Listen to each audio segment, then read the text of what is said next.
अस्सलाम वालेकुम स्टूडेंट्स। आज का टॉपिक है डायमेंशंस। ये क्लास 11 के लिए है। डायमेंशन, द पावर, पॉजिटिव और negative to which the fundamental units of the first system must be raised to give the unit of a given physical quantity. Drive unit are called dimension of that quantity. Student, इसमें हम physical quantities को कोई जो measurable हों उनको हम powers जब दे देते हैं तो इस तरह रिप्रेजेंट करवा सकते हैं हम किसी भी डायमेंशन को। इसकी बेहतर तरीके से समझ आपको एग्जाम्पल से आ जाएगी। Dimension of a physical quantity. In physics the word dimension represent the nature of a physical quantity. For example, different quantities such as length, breadth, diameter, depth, or wavelength, which are measured in meters, denote the same dimension. Students, हमने physical quantity यानी कि जो quantities हम major कर सकते हैं उनको represent करवाना है किसी खास अल्फ़ाबेट या फिर फिजिकल क्वांटिटी के फर्स्ट वर्ड से जो कि ब्रैकेट्स में लिखा हो। जैसे कि आपके सामने लेंथ, ब्रेथ, डायमीटर, ये सारे जो यूनिट्स हैं और सारे जो फिजिकल क्वांटिटीज़ हैं ये हम एल से यानी कि लेंथ के फर्स्ट अल्फ़ाबेट से रिप्रेजेंट करवाएंगे। याद रखिएगा, जो हमारे पास एल है वो ब्रैकेट्स में लिखा होना चाहिए।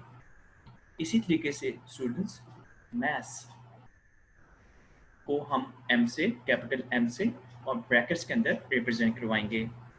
और इसी तरीके से टाइम का जो डायमेंशन है वो हम कैपिटल टी से रिप्रेजेंट करवाएंगे।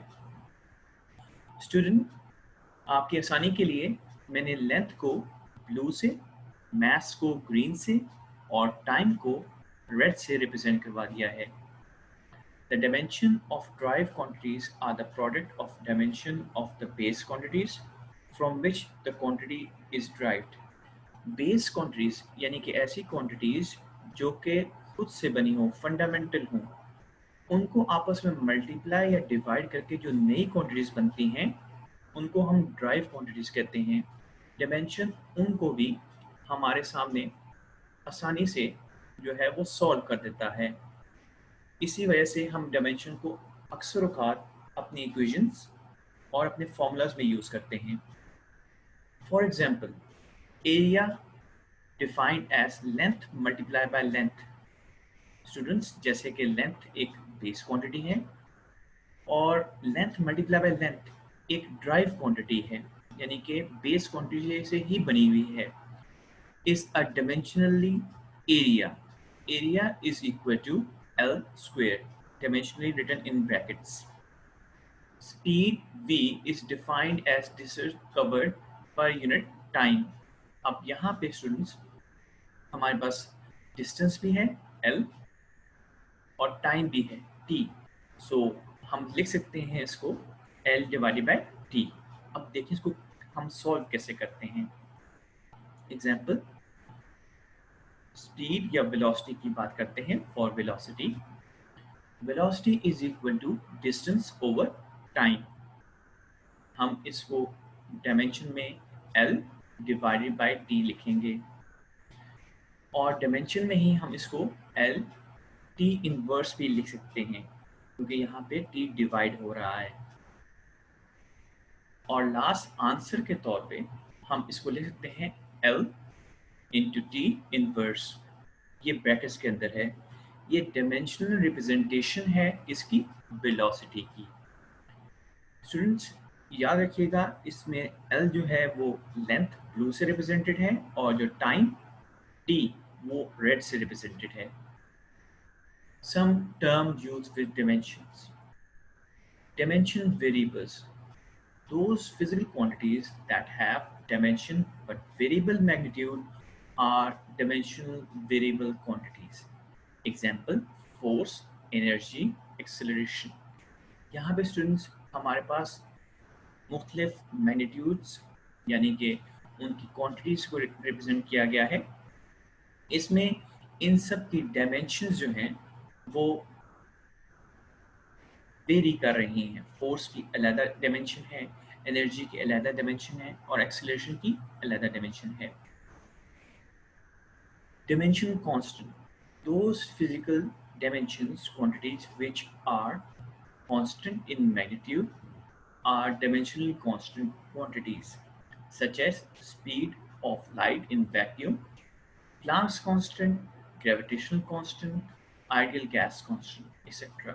ये सारी वैल्यूज जो हैं ये कांस्टेंट वैल्यूज हैं, जैसे कि स्पीड ऑफ लाइट 3 इंटू 10⁸ होती है। इसी तरह से प्लांक्स कांस्टेंट भी कांस्टेंट है, ग्रेविटेशनल कांस्टेंट भी कांस्टेंट है, आइडियल गैस भी कांस्टेंट है। Dimensionless variables. Those physical dimensionless quantities having variable magnitude are dimensionless variables, जैसे कि plane angle, solid angle, strain, coefficient of friction. Students, इसमें dimension नहीं होते हैं। उसकी वजह ये है कि ये सारे ratios हैं। Plane angle, or you can say radian, is basically the ratio between the arc length divided by its radius. Same is the case with solid angle.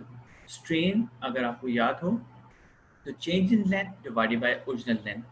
इसी तरह coefficient of friction भी जो है वो ratio जो आएगी हमारे पास उसी को represent करेगा, mu को। अब यहाँ पे dimension अगर न्यूमिनेटर में भी वही लिखा हो और डिनोमिनेटर में भी वही लिखा हो तो आपस में दोनों कैंसिल होके डायमेंशनलेस हो जाते हैं। Dimensionless constant, those physical quantities which have no dimension but are constant are called dimensionless constant. Example, pure numbers 1, 2, 3, 4, आगे जितने भी आप नंबर्स लगा लें, ये नंबर्स हैं, इनमें कोई फिजिकल क्वांटिटीज शामिल नहीं है, तो ये कॉन्स्टेंट्स के तौर पे यूज होंगे। और दूसरा हमारे पास पाई होता है। पाई बेसिकली इज द रेशियो, हम रेशियो के तौर पे भी इसे ले सकते हैं, between the circumference of a circle divided by its diameter. और अगर कांस्टेंट नंबर के तौर पर देखें तो 22/7। Advantages of dimension. Students, with the dimensional analysis, we can check the homogeneity of a physical equation. A homogeneous equation may or may not be correct. Student, इसमें ये बताया गया है कि अगर आपने कोई फॉर्मूला या इक्वेशन जो है वो चेक करनी है कि उसकी वैल्यू ठीक आएगी, तो आप उस इक्वेशन को डायमेंशनली चेक करते हैं कि राइट हैंड साइड पे जो डायमेंशन आ रहे हैं क्या वो लेफ्ट हैंड साइड पे भी वही हैं। अगर तो हैं तो ये इक्वेशन बैलेंस है और डायमेंशनली करेक्ट है, और अगर बैलेंस नहीं है तो ये डायमेंशनली इक्वेशन सही नहीं है, और ये इक्वेशन भी हम सही नहीं कंसिडर करेंगे फिजिक्स के अंदर। Drive a possible formula for physical problem. Student, dimension का दूसरा जो हमारा बहुत बड़ा यूज होता है वो फॉर्मूलाज बनाने के लिए यूज होता है कि हमारा फॉर्मूला ठीक है कि नहीं। फॉर्मूला के बेस पे ही हम आगे अपना प्रोसीजर बढ़ाते हैं फिजिक्स के अंदर। ये दो जो मेजर हमारे पास एडवांटेजेस हैं डायमेंशन, एग्जाम्पल के तौर पे आपको समझाते हैं। फर्स्ट किया वेलोसिटी की, जैसे आपने एग्जाम्पल पहले भी देखी, velocity equal to distance over time d/t। Distance was represented by l, t वो रिप्रेजेंटेड बाय टाइम। इसी तरीके से हमने इसके जो डायमेंशन निकाले थे वो t इनवर्स और l हमने साथ लिख के ब्रैकेट्स में डाल दिए थे। इसी तरीके से स्टूडेंट्स, अगर similarly the dimension of acceleration r, a, that means acceleration is equal to d divided by t divided by t. That means rate of change of velocity or rate of change of displacement divided by time is known as acceleration. इसी बात को आप इस तरह भी सकते हैं, as d is the distance, so it is represented by l, which is length, divided by time square. इसकी dimensions होंगी t into t raised to power -2, that means t inverse 2 into l. अब students देखिए, यहाँ पे acceleration के dimensions और velocity के dimension दोनों मुख्तलिफ हैं, दोनों चेंज हैं, दोनों में चेंज सिर्फ टाइम के अंदर आ रहा है। And that of a force R, force में देखिए हमें सेकेंड लॉ ऑफ न्यूटन पता है, F is equal to M A, जहाँ पे m मास है और a जो है वो एक्सेलरेशन है। m को हमने रिप्रेजेंट किया था कैपिटल M से डायमेंशन के अंदर, a हमने अभी कैलकुलेट किया which is L into T minus square. Students इस पूरे इक्वेशन को आप लिख सकते हैं M L T minus T square. इस चीज को हमने डायमेंशनली लिख दिया, इसके लिए फोर्स के लिए। स्टूडेंट्स आगे और एग्जांपल करते हैं। अब यहाँ पे आपके पास एक इक्वेशन दी गई है, पहले हमने सारे फॉर्मूला डिस्कस किए, अब इक्वेशन डिस्कस कर रहे हैं। S is equal to vi into t plus half a t squared। Student यहाँ पे s जो है वो डिस्टेंस है, vi जो है वो इनिशियल वेलोसिटी है, t हमारे पास टाइम है, a एक्सेलरेशन है और फिर t हमारे पास टाइम है। ये basically second equation of motion है। हमने इसको चेक करना है क्या ये डायमेंशनली ठीक है या नहीं। The dimension of s left hand side is L, that means S was the distance, so it is dimensionally written as L।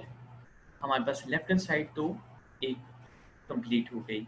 अब देखना ये है कि राइट हैंड साइड भी क्या हमें सेम डायमेंशन देगी या नहीं।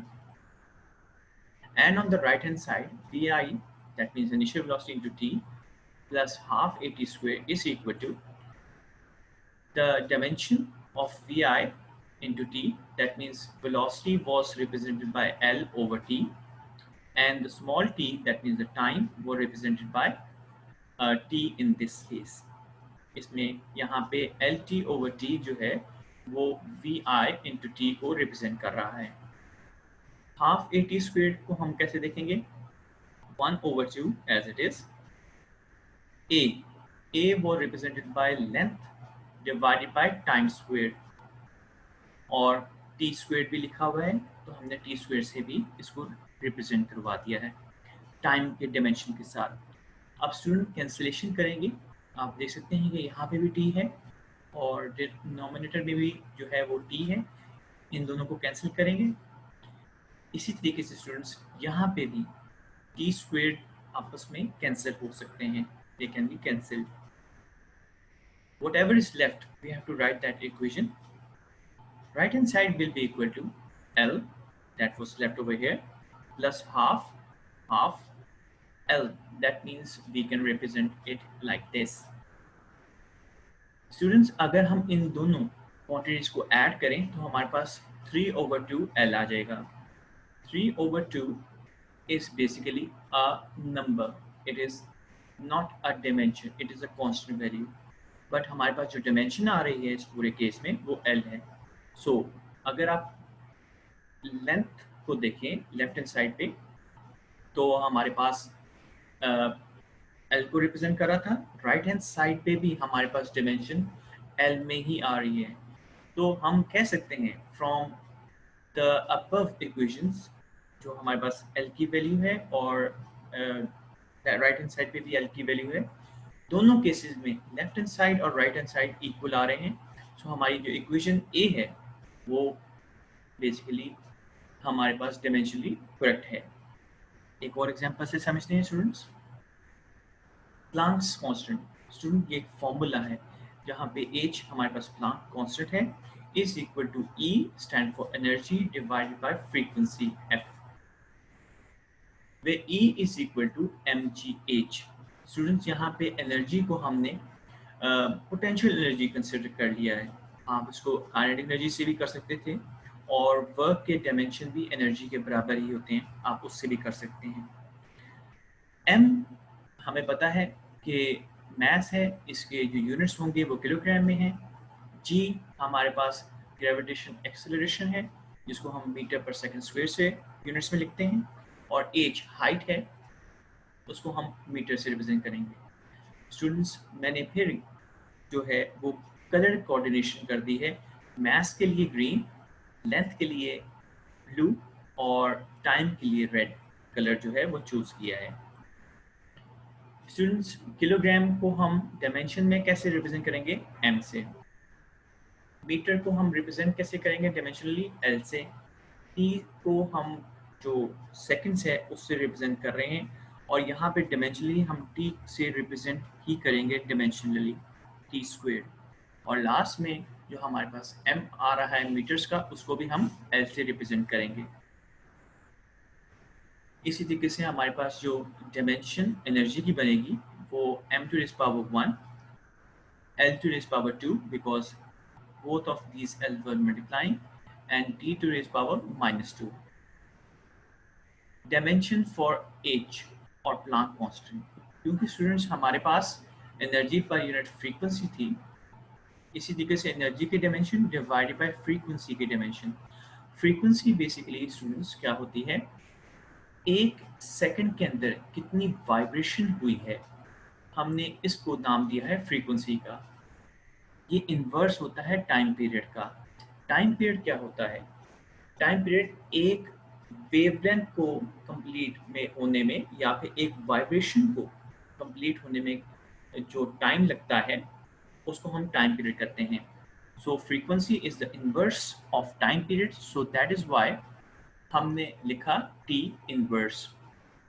हमने ये सारे डिमेंशन इसी फॉर्मूला के शेप में पुट कर दिए, और इसकी मदद से हम एज के डायमेंशन कैलकुलेट करने जा रहे हैं।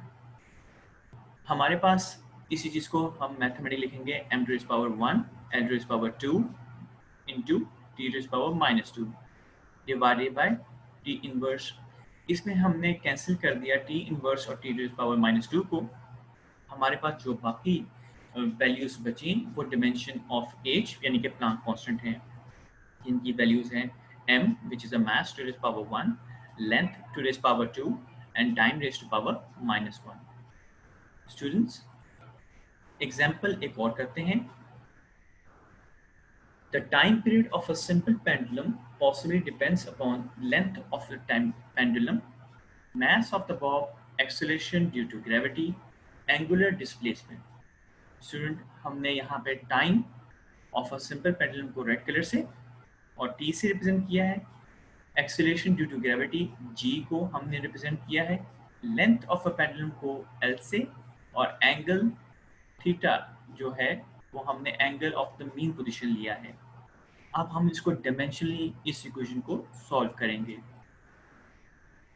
T is directly proportional to the sum power of L, G and M।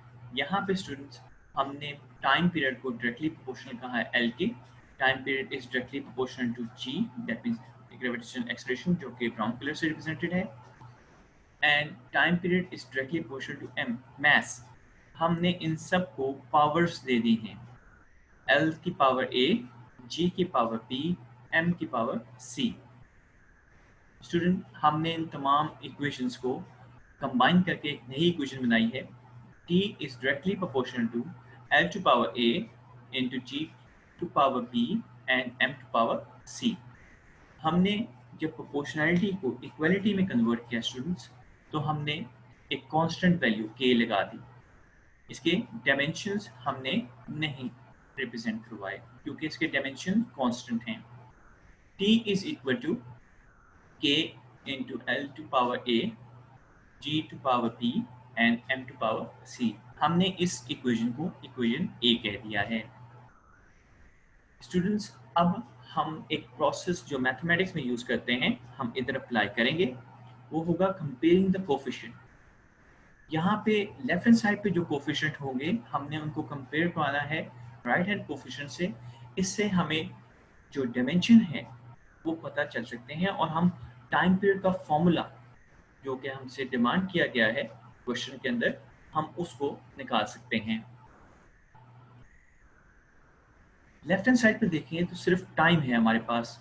इसमें mass to power 0 that means 1, length to power 0 that means also 1, and t to raise power 1 that means only 1 t is on the left hand side, while on the right hand side L to the power A, G that means gravitational acceleration which has a dimension of L into t minus squared to raise power b and m to raise power c. Now let us compare the coefficient. Now again on the left hand side we have m to raise power 0, l to raise power 0 and t to raise power 1 is equal to k into l to the power a into l to the power b. That means we have multiplied this b into this dimensional quantities. So this b will go to the power of l, and t to the power minus 2b. That means they were minus 2, now it is minus 2b, and m will be written as it is. m ऐसे ही लिखा जाएगा. Left hand side student वैसे ही रहेगी. अब हम इन जो length है उसको एक साथ लिख रहे हैं. Length to the power a and length to the power b are written in another dimension, that means separated, and t to the power minus 2b is written separately, and m to the power c is written as it is.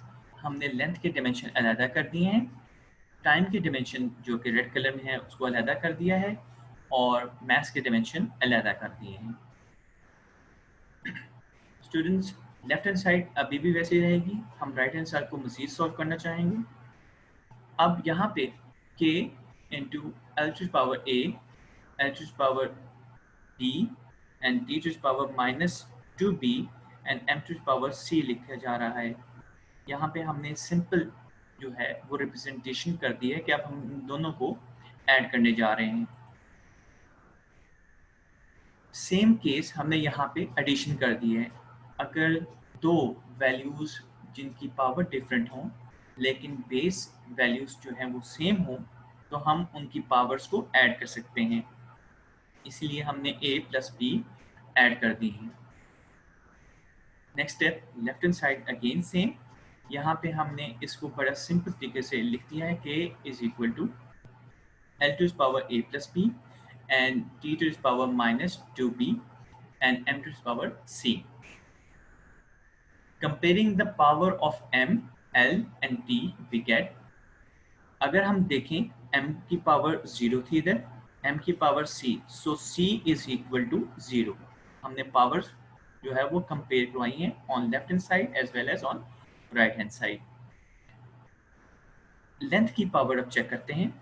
Length की power left hand side पे 0 थी और right hand side पे length की power जो है वो a plus B थी. So a plus B is equal to 0. और लास्ट में हमारे पास t था. t की पावर लेफ्ट हैंड साइड पे हमारे पास 1 थी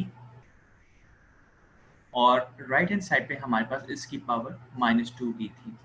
so 2b minus 2b is equal to 1 और b can be represented as minus 1 over 2. Student हमारे पास इस तरह से c की वैल्यू, हमारे पास इसी तरीके से b की वैल्यू आ गई है. हमने a की वैल्यू भी यहाँ से कैलकुलेट कर सकते हैं. अगर हम b को दूसरी साइड पे यानी कि on the other side of the equation ले जाएं तो a is equal to minus b. हम अगर a फाइंड करना चाहते हैं तो a हम इस तरह फाइंड कर सकते हैं कि हमारे पास ये इक्वेशन थी a plus B is equal to 0. यहाँ पे हम अगर b की वैल्यू जो हमने निकाली है यहाँ पे माइनस 1 ओवर 2 पुट करें तो a की वैल्यू हमारे पास निकल आएगी. a will be equal two plus 1 over 2 because whenever you take a value from one side of the equation to the other side the signs change. Students हम इसमें value put करेंगे. जब ये pitting लिखा हुआ है हम इसको ठीक कर लेते हैं. ये पुटिंग है. स्टूडेंट्स हम अब ये वैल्यूज पुट करेंगे इक्वेशन ए में. इक्वेशन ए स्टूडेंट्स कहाँ पे है इसको देखते हैं. ये है इक्वेशन ए. अब जहाँ जहाँ पे हमारे पास वैल्यूज हैं ए की, बी की और सी की, हम उसकी वैल्यूज पुट करेंगे और हमारे पास टी का फॉर्मूला आ जाएगा. T is equal to k into L to this power 1 over 2 because a की पावर हमारे पास 1 over 2 थी g to the power -1/2 because b की वैल्यू जो हमने कैलकुलेट की थी वो -1/2 थी, and m to power c थी, m की वैल्यू और c की वैल्यू हमारे पास 0 थी। जब ये वैल्यूज हमने पुट कर दी स्टूडेंट्स, हमारे पास t is equal to k into L to the power -1/2 divided by g to the power -1/2 आ गई है। स्टूडेंट्स अब हम इसको रिप्रेजेंट करवाएंगे इक्वेशन के तौर पे। t is equal to k into L to the power 1/2 g to the power 1/2। t can also be written as 2 pi. अगर आपको याद हो हमने k की वैल्यू कांस्टेंट है, और यहाँ पे अगर हम 2 पाई जो कि कांस्टेंट वैल्यू है पुट कर रहे हैं, हम उसकी वैल्यू देख सकते हैं, और multiply by L to its power 1/2 divided by G to its power 1/2। Students अगर हम यहाँ पे t की वैल्यू पुट करें, t is equal to 2 pi under root, ये अंडर रूट जो है स्टूडेंट्स ये 1/2 और 1/2 को उन्होंने रिप्रेजेंट करवाया है। इसी तरीके से हम बात करेंगे टाइम पीरियड की। तो टाइम पीरियड का फॉर्मूला जो है वो t is equal to 2 pi under root L over G हमने कैलकुलेट किया by the help of dimension. Closure student आज हमने क्या पढ़ा? What is dimension? Dimension represents the nature of a physical quantity. किसी भी फिजिकल क्वांटिटी को अगर आपने रिप्रेजेंट करवाना है सिंपल फॉर्म में अल्फाबेटिकली, तो हम उसको डायमेंशन के जरिए सॉल्व कर सकते हैं, समझ सकते हैं। ओके स्टूडेंट्स, इंशाल्लाह मुलाकात होगी। अल्लाह हाफिज़।